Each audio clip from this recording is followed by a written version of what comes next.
Olá, sejam muito bem-vindos. Eu me chamo Leonardo Cassanelli, sou graduando em Ciências Sociais na Unicamp. Nós somos do projeto de extensão em Educação Política da Unicamp, o PROEP, e a gente está aqui hoje para mais um vídeo da série de eleições. Eu vou fazer minha audiodescrição. Eu sou uma pessoa branca, cabelo cacheado crespo, estamos numa sala branca e eu estou vestindo uma camisa preta com o nosso logo do PROEP esse ano, Política se Aprende. Hoje, nesse vídeo da série das eleições, a gente vai entender um pouquinho mais como as urnas eletrônicas funcionam, se elas são seguras, e para isso a gente trouxe o professor Oswaldo Amaral.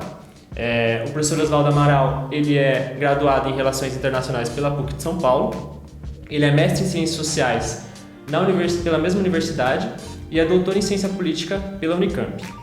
Atualmente ele é professor do Departamento de Ciência Política da Unicamp, diretor do Centro de Estudos de Opinião Pública e membro do Comitê Gestor do Instituto de Democracia e da Democratização da Comunicação. O professor Oswaldo Amaral é especialista em estudos sobre democracia, eleições, partidos políticos e comportamento político. Muito obrigado, professor. Seja muito bem-vindo. Muito obrigado pelo convite. Um prazer estar aqui com vocês. Eu sou uma pessoa branca, de cabelo cacheado. Estou na mesma sala branca, usando uma camisa vinho. Perfeito. Professor, queria saber um pouco mais. No último ano, a gente acompanhou um pouco a discussão muito intensa sobre a segurança da urna eletrônica. E eu gostaria de saber como era antes a urna eletrônica.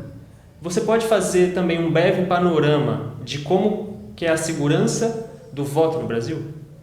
Bom, a segurança no voto no Brasil aumentou imensamente depois da urna eletrônica, né? Lá atrás, né, meados do século XX, você tinha a cédula, né, que é para os jovens que não têm a menor ideia do que é uma cédula, é um papelzinho, né, em que está ali o número, o nome do candidato, né? E as cédulas eram feitas e distribuídas pelos próprios partidos, né? Então, o primeiro avanço que a gente teve foi a cédula oficial, né, produzida pela Justiça Eleitoral. Esse foi o primeiro avanço, né, no sentido de dar mais transparência, mais segurança, né? E seguimos com a cédula até o meados dos anos 90, que foi quando a urna eletrônica foi implantada. Qual eram as grandes dificuldades com relação à cédula? Primeiro, você tinha que escrever o número ou o nome do candidato, né? Então, numa eleição como a gente tem agora, que são muitos candidatos, né, deputado estadual, deputado federal, senador, governador, presidente, dificultava muito, especialmente para as pessoas com menor escolaridade, né? Tinham que escrever ali os números, né, ou o nome do candidato, e imagina depois para contar isso, né? Você pegava a urna, né, que era como se fosse um saco de lona, né? Você levava a urna para um centro de apuração, né? Geralmente eram ginásios, grandes escolas, e você tinha um exército de pessoas para fazer a contagem daqueles votos.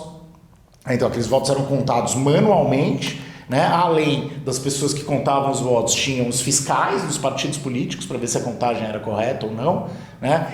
Mas isso aumentava muito a possibilidade de fraude, né? Porque é uma contagem manual, né? Então você ia lá, sei lá, vamos pegar a eleição de 89, por exemplo, Lula vai para cá, Collor vai para lá, Lula vai para cá, Collor vai para lá, né? A chance de ter um Collor para cá, né, um Lula para lá, era, enfim, muito maior do que é hoje, né? A mesma coisa quando você tem, né, um software fazendo um cálculo, ou você está fazendo na mão. A mão você pode ter uma chance de errar um pouco maior, né?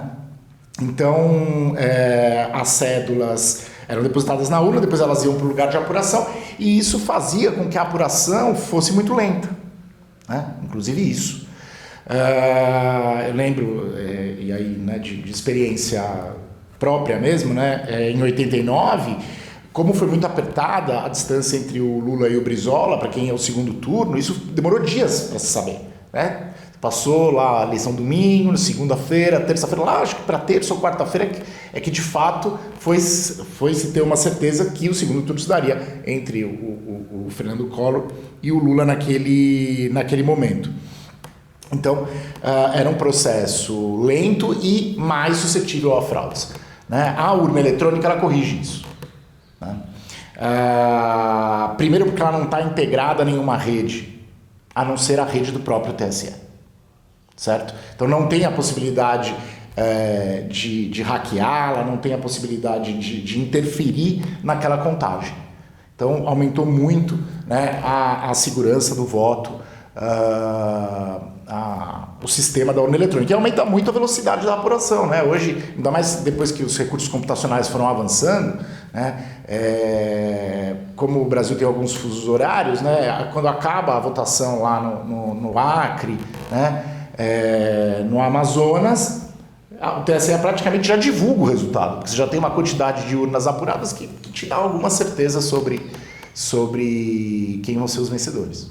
Entendi. Então, basicamente, como os eleitores votavam antes, não é tão seguro como é hoje. Não. E o sistema de votação eletrônico, ele então pode ser considerado mais seguro que as outras formas de votação? O sistema eletrônico é, no caso brasileiro, muito mais seguro do que era o sistema de cédula, sem dúvida. Né? Dizer que o sistema não é auditável, que o sistema não é seguro, isso é apenas estratégia para desacreditar o resultado da eleição. Porque a gente sabe, isso é mundialmente reconhecido, né? A eficiência do sistema de votação e de apuração no Brasil. Né? A gente teve um caso famoso, que foi a vitória do Bush nos Estados Unidos, né? Que foi parar na justiça porque tinha uma série de votos ali na Flórida, que eram votos em papel, né? Que deu um problema na contagem. Aí a dúvida era, esses votos vão ser contabilizados ou não vão ser contabilizados? Se fossem contabilizados, mudava o resultado da Flórida, e o resultado da Flórida mudava a eleição, no geral. Então isso foi para a justiça e no fim resolveram não contabilizar e o Bush acabou sendo eleito no lugar do Al Gore. Mas só para mostrar como o sistema brasileiro é um sistema, inclusive, muito mais eficiente do que o sistema americano. E, inclusive, acho que isso serve também para demonstrar que a urna eletrônica não é usada só no Brasil. Né? Não. Também. São modelos diferentes, distintos, sistemas distintos, mas em vários lugares a urna eletrônica é também utilizada. Entendi. E você acha que, assim, é possível, tem alguma possibilidade das urnas eletrônicas serem hackeadas? Os votos, eles podem ser auditados, verificados? Sim, os votos podem ser auditados, verificados. Há um boletim de urna, né, que é emitido, obrigatoriamente, ele é emitido logo após o fim da votação, ou seja, né, em toda a sessão eleitoral, você tem ali um impresso do resultado, esse impresso é pregado na porta, né, todo mundo pode fazer uma contagem paralela. As próprias urnas podem ser objeto de recontagem, o TSE faz isso por amostragem, né, sorteia ali um número de urnas e vai verificar se aquele resultado que apareceu no sistema, né, no sistema de contabilização, de fato o que está ali na urna. E o fato da urna não estar conectada a nenhuma outra rede deixa ela muito mais segura. Ela é absolutamente inviolável? Não sabemos. Por que não sabemos? Nunca teve nenhum caso. O que mostra que o sistema é muito bom. Agora, daí a ser completamente inviolável é uma digressão, né? Você fica discutindo se não é. Os especialistas podem apontar, eventualmente, se isso, aquilo outro acontecer. Mas o fato é que nunca aconteceu. Né? Não há nenhum caso comprovado de que o voto que se depositou numa urna não tenha sido, de fato, a escolha daquele eleitor. Entendi. E como o eleitor ele pode acompanhar essa contagem de votos? Então, o advento da internet, né, quando a urna eletrônica começou, lá nos anos 90, a internet estava engatinhando, então a contabilização era feita nos tribunais regionais eleitorais, no TSE, e a gente acompanhava os resultados pela imprensa, né, que mandava os repórteres para lá e eles iam reportando, né, conforme os boletins, né, de a cada meia hora, uma hora iam saindo. Né. Hoje, com a popularização da internet, qualquer pessoa pode acompanhar a apuração em tempo real no site do TSE ou em um aplicativo que o TSE disponibiliza. Você pode baixar no seu celular e você pode acompanhar. Inclusive, você pode ver a quantidade de votos por sessão. Né? Então, você escolhe ali. Eu quero ver como foi o resultado da votação na minha sessão. E aí você consegue ver. Isso, para nós, inclusive cientistas políticos, é ótimo. Né? Foi uma revolução nos estudos eleitorais. Porque você não precisava mais ir a todos os tribunais regionais eleitorais, pegar os mapas de apuração e ficar anotando quantos votos teve em cada sessão. Não, agora você tem isso ali pronto. E as sessões têm, por exemplo, informações como idade, escolaridade dos eleitores. Então você consegue fazer cruzamentos, né, muito rápido. E geolocalização também, né? Cruzamentos muito rápido, assim, para testar hipóteses, né? Para ver se os candidatos foram mais votados em tal lugar, em outro lugar. Então, sei lá, eu tenho um candidato de uma determinada, que defende uma determinada comunidade, eu consigo ver se de fato ele foi bem votado, foi mal votado naquele lugar, né? Entendi. Você gostaria de fazer mais alguma consideração? Você tem algum conselho ou algo que você queira falar para o jovem eleitor ou para a pessoa que já está acompanhando a política há muito tempo, mas que não estava muito enturmada, que às vezes tem alguma dúvida sobre o voto e sobre a segurança da urna eletrônica, principalmente pensando que nesses últimos anos foi algo muito questionado. Então, se você tem algum conselho, alguma coisa para até mesmo confrontar isso. Uhum. Eu queria só fazer uma última observação, que a gente encontra isso quando a gente olha, né, as séries históricas de eleições no Brasil. A urna eletrônica ela foi muito importante para reduzir votos brancos e nulos, né? Especialmente os nulos, porque as pessoas erravam o número na hora de escrever. As pessoas erravam o nome da pessoa. Ou o cidadão que estava lendo não conseguia entender a letra. Então ele anulava o voto. E esse era o procedimento mesmo que tinha que fazer.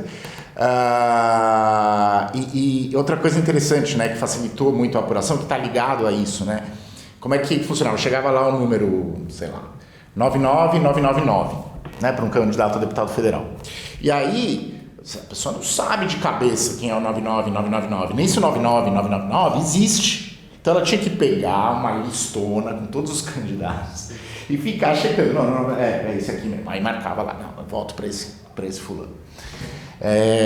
Então hoje isso está muito mais fácil. Então reduziu-se muito o número de votos brancos e nulos, e isso é importante. Por quê? Porque aumenta a representação.